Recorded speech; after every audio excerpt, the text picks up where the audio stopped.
स्वागत है आप सभी का आपके अपने ही चैनल मास साहब की पाठशाला में।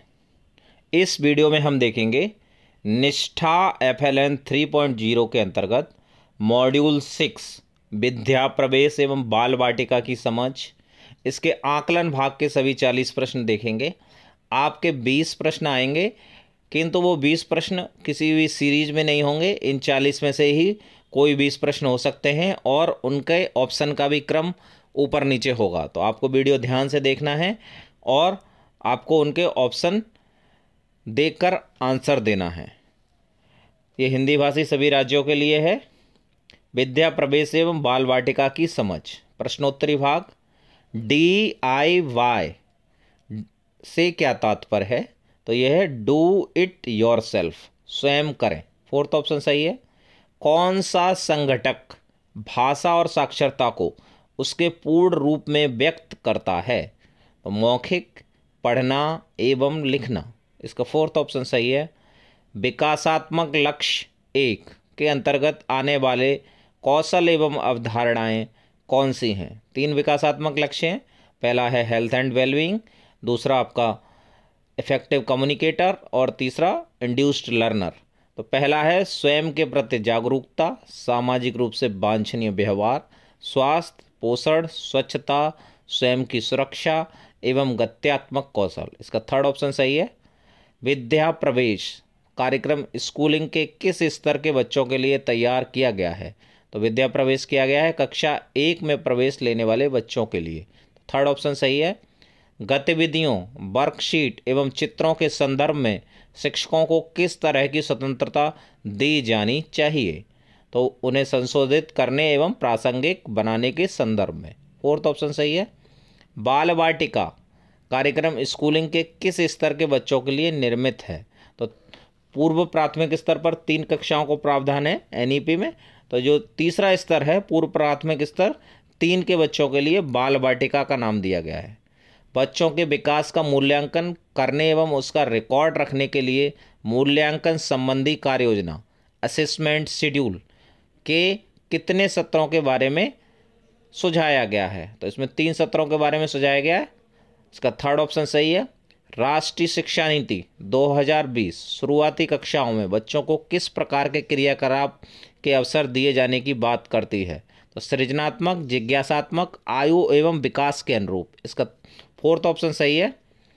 पोर्टफोलियो से क्या तात्पर्य है?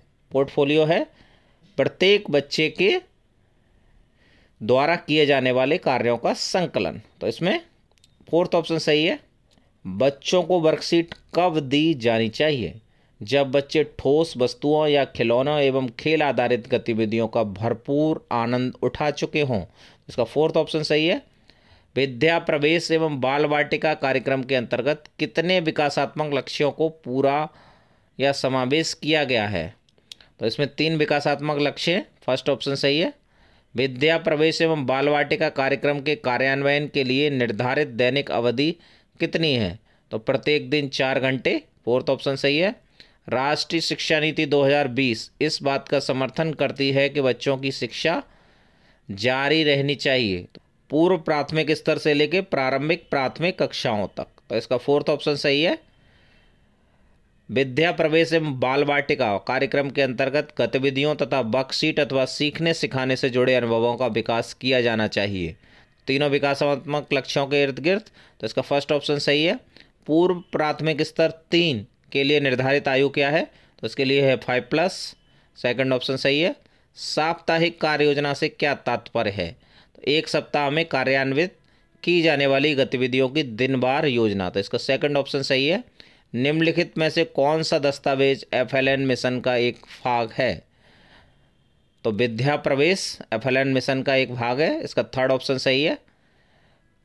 ध्वन्यात्मक जागरूकता फोनोलॉजिकल अवेयरनेस का सही उदाहरण क्या है? तो इसका सही उदाहरण है तुकांत शब्दों की पहचान करना। इसमें थर्ड ऑप्शन सही है। मुक्त खेल फ्री प्ले क्या है? बच्चे द्वारा की गई गतिविधि। इसमें थर्ड ऑप्शन सही है। राष्ट्रीय शिक्षा नीति 2020 में दी गई बुनियादी अवस्था फाउंडेशन स्टेज में शामिल आयु वर्ग है। इसमें 3 से लेकर 8 वर्ष तक है। पहली जो 5 क्लास है वो फाउंडेशन स्टेज में आती है। 3 प्री प्राइमरी के और फर्स्ट और सेकंड क्लास 3 से 8 वर्ष तक। तो इसका फोर्थ ऑप्शन सही है। तो इसके आप 20 क्वेश्चन हो गए, इनको सबमिट किया, ये स्कोर हो गया। कोई ज़रूरी नहीं है कि ये 20 क्वेश्चन आपके आए, तो इनमें से भी आ सकते हैं जो हम आगे डिस्कस करेंगे 20 क्वेश्चन। गतिविधि रुचि क्षेत्रों का मुख्य उद्देश्य बच्चों को निम्नलिखित के लिए अवसर प्रदान करना है। तो किसके लिए? निर्बाध रूप से खेलना, भरपूर खेलना, फ्री प्ले। सो फोर्थ ऑप्शन सही है। विद्या प्रवेश एवं बाल वाटिका कार्यक्रम का मूल उद्देश्य क्या है? तो इसका मूल उद्देश्य प्राथमिक कक्षाओं में बच्चों का व्यवधान रहित शिक्षण सुनिश्चित करना। तो थर्ड ऑप्शन सही है। FLN मिशन का पूर्ण रूप है। तो FLN मतलब फाउंडेशन लिटरेसी एंड न्यूमरेसी, बुनियादी साक्षरता और संख्या ज्ञान मिशन। इसका सेकंड ऑप्शन सही है। FLN मिशन के दिशा निर्देशों में स्तर 3 के तौर पर उल्लिखित दस्तावेज कौन सा है? तो वो है बाल वाटिका, फर्स्ट ऑप्शन। निम्नलिखित में से कौन सी गतिविधि दी गई साप्ताहिक कार्य योजना के अनुसार दैनिक दिनचर्या गतिविधियों में शामिल है? परस्पर अभिवादन एवं मिलना, सर्किल टाइम और निर्बाध संप्रेषण, फर्स्ट ऑप्शन सही है। राष्ट्रीय शिक्षा नीति 2020 के अनुसार शिक्षण के न्यून स्तर से उत्पन्न संकट किन 2 पहलुओं को रेखांकित करता है?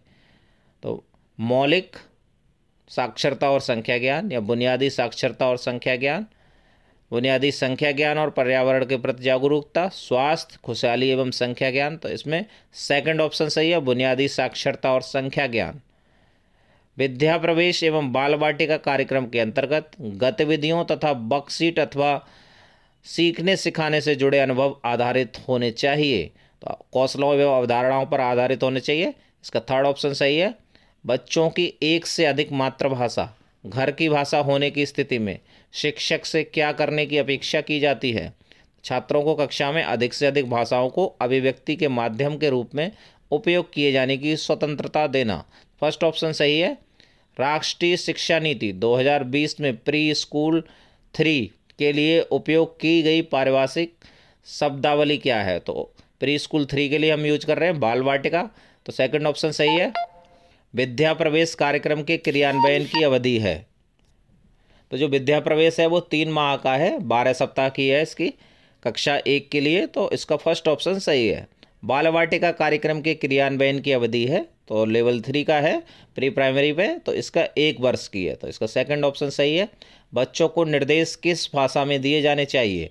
मातृभाषा अथवा ज़्यादातर बच्चे जिस भाषा विशेष से परिचित हों, तो इसका सेकंड ऑप्शन सही है। विद्या प्रवेश एवं बाल वाटिका में दिए गए सतत मूल्यांकन से शिक्षकों को किस प्रकार सहायता मिलेगी? सीखने सिखाने से जुड़ी रणनीतियों, खेल की सामग्रियों, गतिविधि के क्षेत्रों आदि को अपनाने एवं उसे सुधारने में, सेकंड ऑप्शन सही है। शैक्षणिक शिक्षण में पारगमन गतिविधियां ट्रांजिशनल एक्टिविटीज़ का उद्देश्य होता है बच्चों को एक गतिविधि से दूसरी गतिविधि तक जाने में सहायता करना, इसका फर्स्ट ऑप्शन सही है। मानव जीवन के किस चरण में मस्तिष्क का विकास तीव्रता से होता है? प्रारंभिक बाल्यावस्था में होता है, अर्ली चाइल्डहुड में लगभग बच्चे का 90% दिमाग का विकास हो जाता है। गतिविधियों में संतुलन का सही उदाहरण क्या है? शिक्षक द्वारा आरंभ की गई एवं बच्चे द्वारा आरंभ की गई गतिविधियाँ, इसका फोर्थ ऑप्शन सही है। राष्ट्रीय शिक्षा नीति 2020 इस बात का समर्थन करती है कि बच्चों की शिक्षा जारी रहनी चाहिए पूर्व प्राथमिक स्तर से लेकर प्रारंभिक प्राथमिक कक्षाओं तक, तो इसका थर्ड ऑप्शन सही है। विद्या प्रवेश एवं बाल वाटिका में किस प्रकार की खेल एवं शिक्षण सामग्री का सुझाव दिया गया है? देश में निर्मित, स्थानीय, कम लागत की अथवा शून्य लागत की सामग्री, इसका फोर्थ ऑप्शन सही है। विद्या प्रवेश एवं बाल वाटिका में मूल्यांकन की किस प्रक्रिया के बारे में बताया गया है? तो नियमित, निरंतर, सतत एवं बहुआयामी, तो इसका थर्ड ऑप्शन सही है। तो ये आपके दूसरे सेट भी हो गया 20 क्वेश्चन के, तो टोटल आपके 40 क्वेश्चन हो गए। इनको आप सबमिट करेंगे तो आपका ये स्कोर हो गया।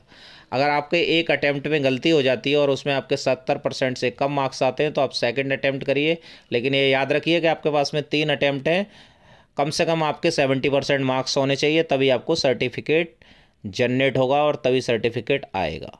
और अपने प्रोफाइल को आप ज़रूर साझा करें, जो शेयर का ऑप्शन आता है उस पर टिक करके दीक्षा प्रोफाइल पे जब आप लॉगिन करते हैं उसके बाद में जब कोर्स पे जाते हैं तो उसमें साझा करें या साझा न करें, शेयर और डिनाई में आता है, तो शेयर ज़रूर करें अपना प्रोफाइल, जिससे कि आपके स्टेट के डैशबोर्ड पे वो अपडेट हो सके।